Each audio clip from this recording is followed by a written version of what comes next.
Saudaraku, Rona bahagia tengah terpancar di raut wajah pasangan penyanyi Bunga Citra Lestari atau BCL dan Tiko Aryawardana. Bagaimana tidak, BCL dan Tiko Aryawardana kini telah resmi menjadi suami istri. BCL dan Tiko diketahui mengucap janji suci pada 2 Desember 2023 lalu. Resmi menikah, BCL dan Tiko Aryawardana kini sering memamerkan kemesraan. Bahkan, BCL dan Tiko Aryawardana beberapa waktu lalu juga bulan madu ke Bali. Namun, siapa sangka momen bulan madu BCL itu justru jadi sorotan.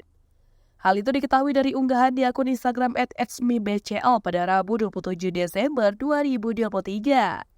Di unggahan itu, BCL mengunggah sebuah video saat bulan madu dengan Tiko Aryawardana.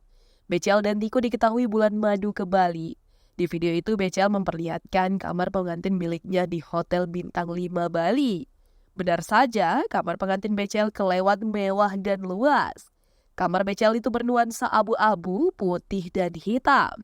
Tampak kamar BCL itu dihiasi berbagai dekorasi dengan tulisan Happy Honeymoon. Kamar BCL itu juga lengkap dilengkapi balon-balon warna merah dan putih. Bahkan ada pula buket bunga yang khusus dipersembahkan untuk BCL. Tak ketinggalan, kamar BCL itu juga diberi banyak makanan dan parcel. BCL pun langsung kegirangan saat memasuki kamar pengantin tersebut.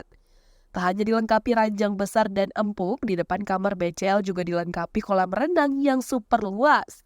BCL pun bisa berenang secara pribadi di kolam tersebut. Tak hanya memamerkan kamar, BCL dan Tiko juga memamerkan pemandangan sekitar hotel. Rupanya, hotel BCL itu dekat dengan pantai, pemandangan yang sangat cantik.